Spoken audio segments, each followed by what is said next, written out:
D'abord, clairement, et c'est peut-être le plus facile, le moins coûteux, c'est de sensibiliser les employés au risque. Au risque de fraude, les cyber-risques, le vol d'informations. Ne pas oublier les intérimaires, ne pas oublier les assistantes de direction, etc. Ça ne touche pas que la compta, la trésor, etc. Le deuxième conseil pratique qu'on donne, c'est d'avoir des procédures, si possible des procédures écrites d'authentification des contreparties. Ça veut dire que si un client vous contacte pour demander des factures, et si c'est un peu louche, vous vérifiez par un contre-appel. Évidemment, si un fournisseur vous contacte et vous notifie un changement de compte, il faut des procédures de contre-appel à des coordonnées sûres.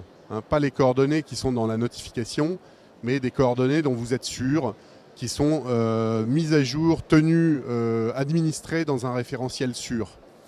Le troisième conseil, c'est également d'avoir une bonne hygiène de votre système d'information, de votre réseau informatique, et de protéger vos données, de faire des backups, des sauvegardes de vos données régulièrement, déconnectées de votre système d'information.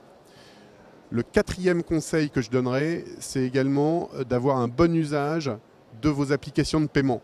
Que ce soit le site de la banque en ligne ou une application multibancaire, d'avoir des plafonds, de la séparation des rôles. Une personne ne peut pas créer un virement et l'envoyer, de faire un bon usage des moyens de validation de votre banque, etc.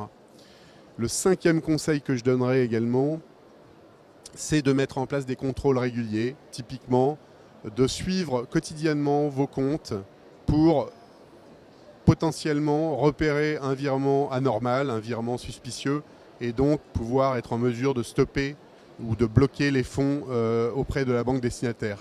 Et enfin, je dirais qu'il faut, dans les PME ou dans les entreprises, essayer de mettre en place une vraie culture du risque, donc d'avoir une gouvernance sur ce sujet, de parler de se tenir au courant, de parler avec vos collègues de ces sujets. Ce n'est pas qu'un sujet trésor ou compta, c'est un sujet qui implique également évidemment l'informatique, peut-être la formation pour les formations.